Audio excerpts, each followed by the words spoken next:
Afternoon, guys. Right, brew day today. So, I'm just making a basic pale ale.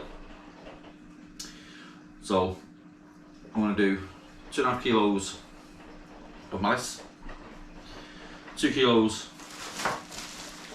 of wheat, and 500 grams of Munich. The hops I'm going to be using are Cascade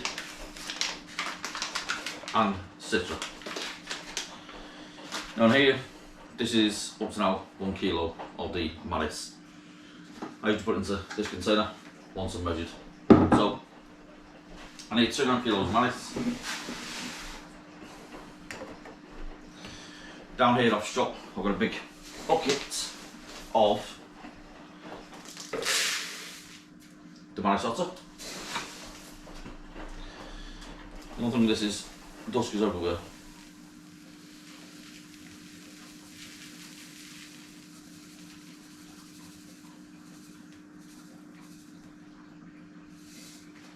There's 2 kilos.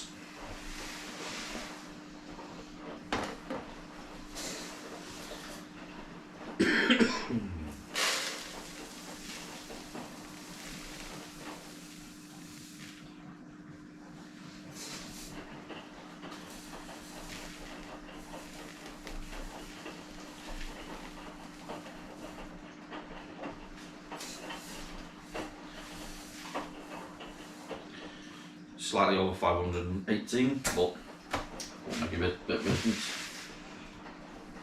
So that's the malice otter. The background here, you can see my 3-in-1 brewing machine. And what I was running through that is Starsan, or the UK version of Starsan. I can't remember the name of it. Starsan in the UK has been banned because of its certain chemical. The one we use is called Chemsan. Same thing, just one ingredient missing. So, all in all, we need 60. At 60 minutes, we put in 28 grams of Citra, which is this one, and then at 20 minutes left of the boil, I'm literally going to put 85 grams of Cascade in it. I've also got something else.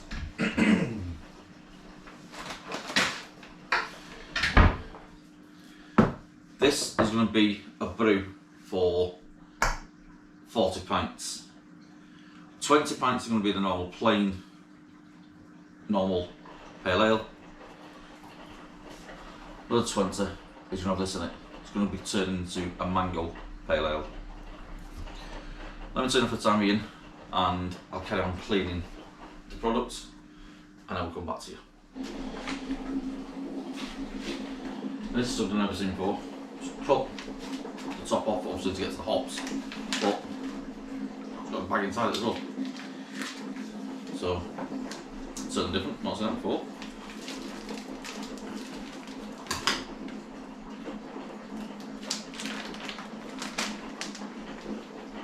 Oh, it smells such a hot, you can't beat it. So I need 28 grams.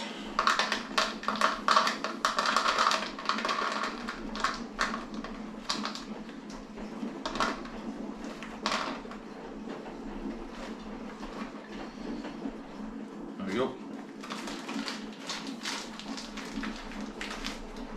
Load left now. I will reseal this actually. Vacuum and reseal it. There's a lot of hops just to throw away. So that's my Citra. That's going to go in at 60 minutes. The rumbling you can hear in the background is the boilers emptying into my fermenter down there. Normally I would use my big Hopcat, but that's got 30 bottles of wine fermenting away at the moment. To cascade, excuse me, cascade we're going to need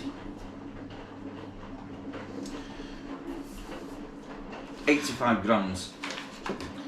All I'm using is these little takeaway pots, ideal for stuff like this.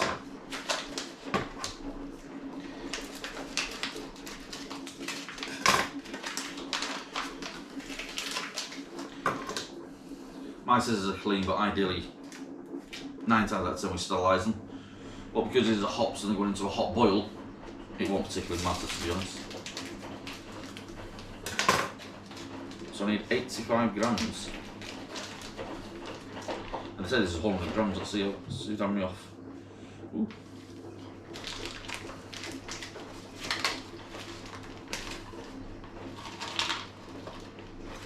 This is just like one big clump, it's been vacuum sealed.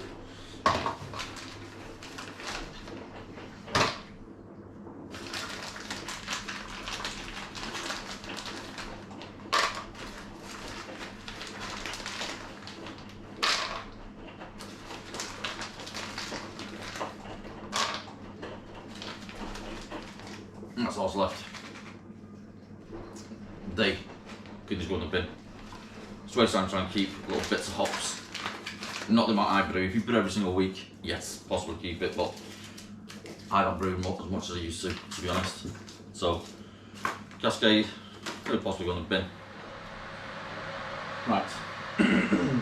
Just fill the kettle up to the brew kettle with 23 litres of water. Now by the time you put your grain in and you're doing your mash, it'll probably drop it down to about 19. That's ideally what I want. What we boil off, it'll probably drop down to 17. So what I like to do is I'll probably sparge 2 or 3 litres over the grain bed, but I'll show that as I'm doing it. In here we have a thing called Irish moss, but I don't use the Irish moss anymore. I use a tablet form of it. So you just have 1 tablet. They're called Pro-Flock tablets, if I pronounce that right. So I'm really waiting now for the kettle to actually come up to temperature. Let me show you what I need to do. Right, so I have to explain this best I can. Right, this here, 2500, that's the actual power that I'm chucking through the actual rings in here, just like a kettle, technically. I'm going to mash it for 60 minutes at 78 degrees. As you can see at the moment it's on 49 degrees.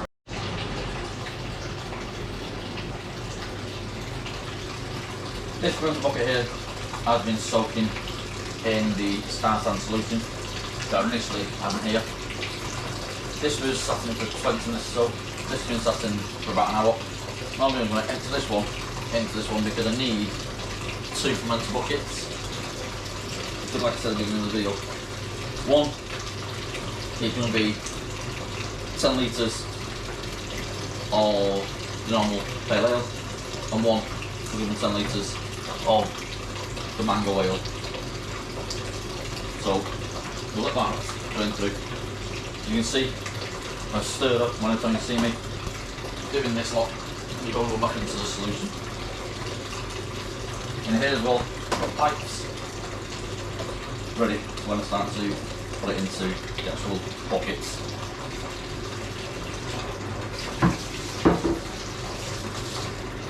Another thing you do have to be careful with stuff is do not get it onto your clothes because it will potentially bleach them.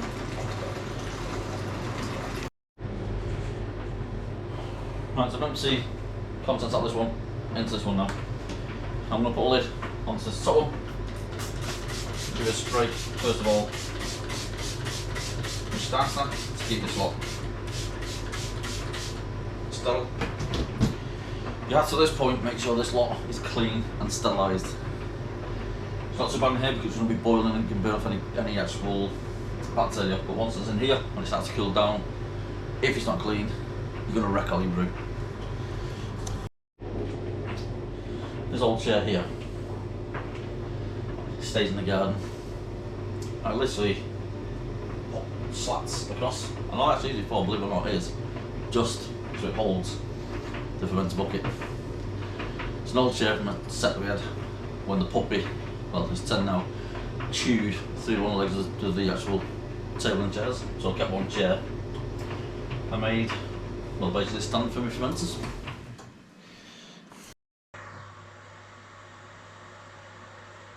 Bit of a different angle, isn't it? Right, first things first, let's put a cap on this bit here. Stops the grain going through. And inside here we have a chamber where all the grain goes into, which then sits onto this bed.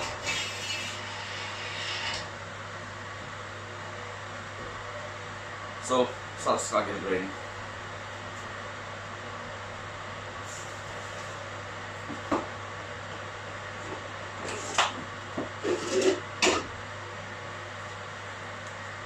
So this is the first one. This is 2.5 kilos of butter. Now, you don't want to chuck it on at once because you get like what we call a mash ball.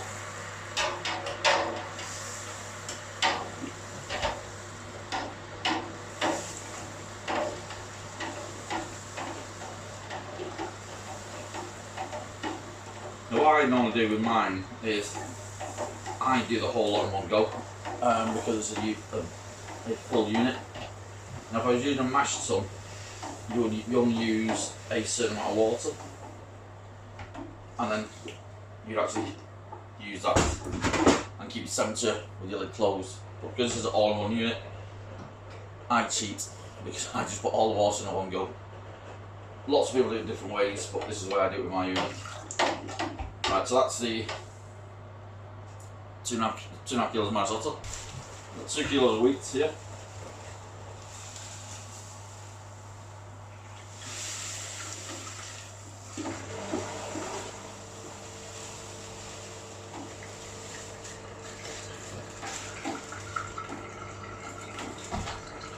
And all you need to do is make sure you stir it up from the bottom, just to make sure you don't get what we call dough balls. Last but not least is the 500 grams of Munich.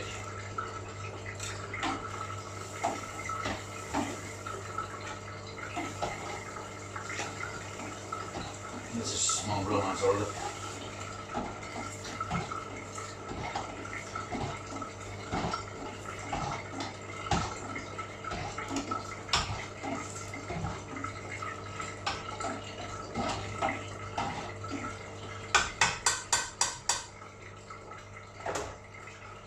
What this actually looks like porridge when it actually thickens up. Let me show you the actual top. You can see it from there. The actual top, when you actually make a bowl of porridge, you get like the white surface. This is exactly what it is. All I need now is literally wait for this one's temperature. I think about 74 degrees for it to actually do like a mash. Leave for 1 hour. You can leave it to an hour to 90 minutes. This recipe is 1 hour. So I'll see you in a bit because you don't watch this for an hour, do you?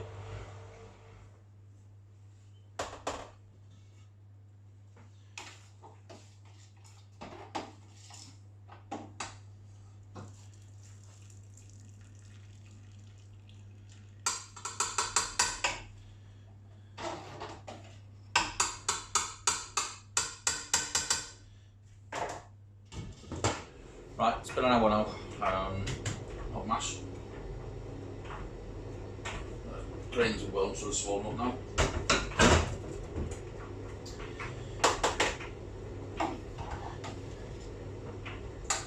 Yeah. Nice. What you need to now is lift this out. This is where it becomes heavy.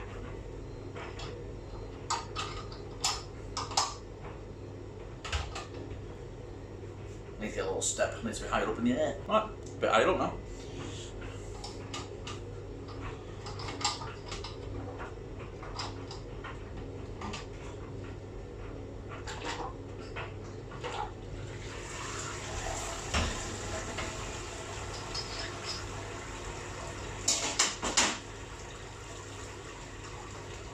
this thing here, you've got little legs, and inside, got bars that go around. I'll show you the lip in a bit.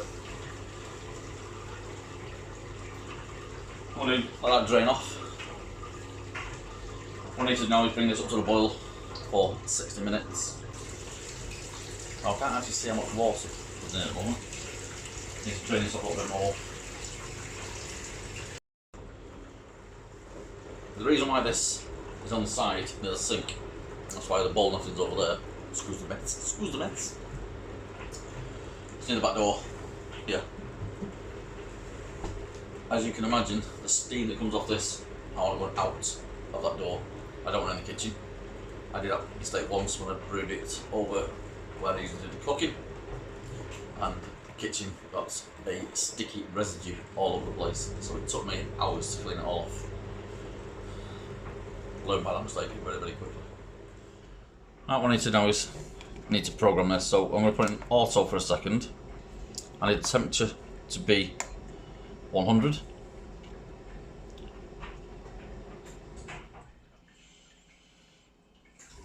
Okay, I need to set the power to 2,500 watts just to get up to the boil. All I'm going to do is I'm going to put that on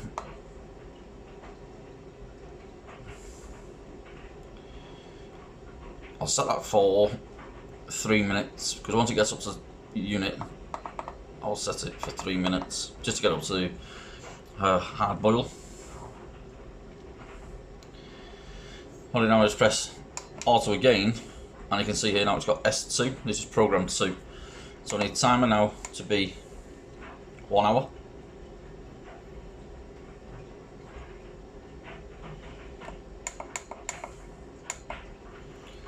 $60. Now I don't want the power to be full 2,500, because you've got to be careful with these H breweries, because they have a tendency of burning the unit out if you have them on full power.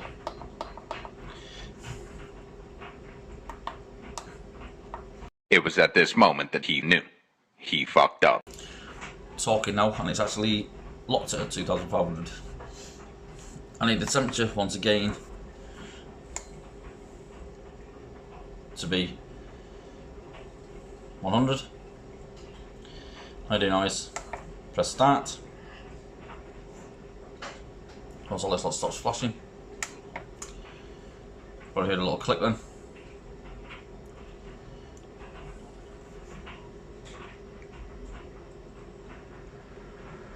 And as you can hear now,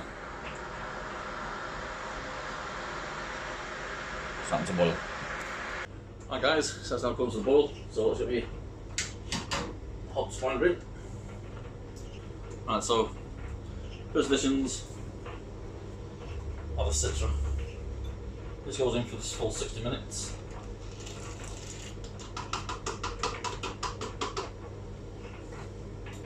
So set the timer. Right, I have an app on my phone called Brew Timer. Now you can see I've got to set it for 40 minutes. The reason why I put on 40 minutes now, which will be brewing for an hour, but I need to put my last hops in for the last 20 minutes. Right, brew timer's gone off. Need to add the last bit. That's about 85 grams of Cascade for the last 20 minutes.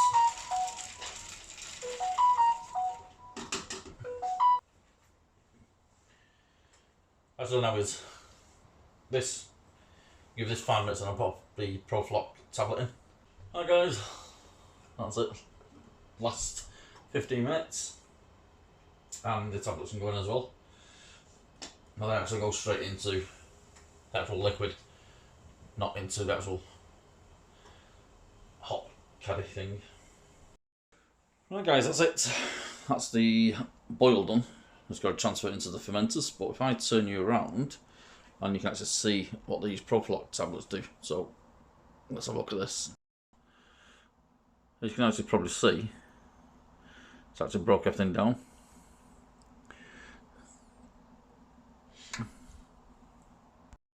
Right guys, so we've got a gravity reading here of, never mind the dummy, grandchild's there now. Can't focus on it, I don't think. 0.58.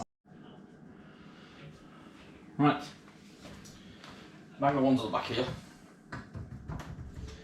and the actual pale ale, it's only 7.5 litres in that. By the time we get to shrub, I don't think it's worth doing that pale ale. I'm just going to put it all and make a full mango beer. And I'll make use of this yeast I have, Liberty yeast. It's designed for golden pale ales, American ales, etc. So I'm going to put this in, but I'm going to put that in there first. Now I need to rehydrate this this mango jack, because it's a top fermenter yeast. If we can get into the damn thing, there is.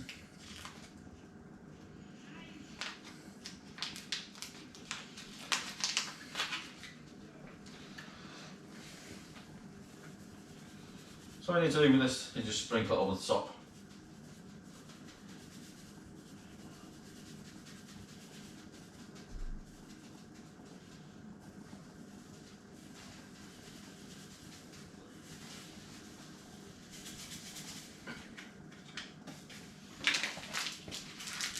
There we go.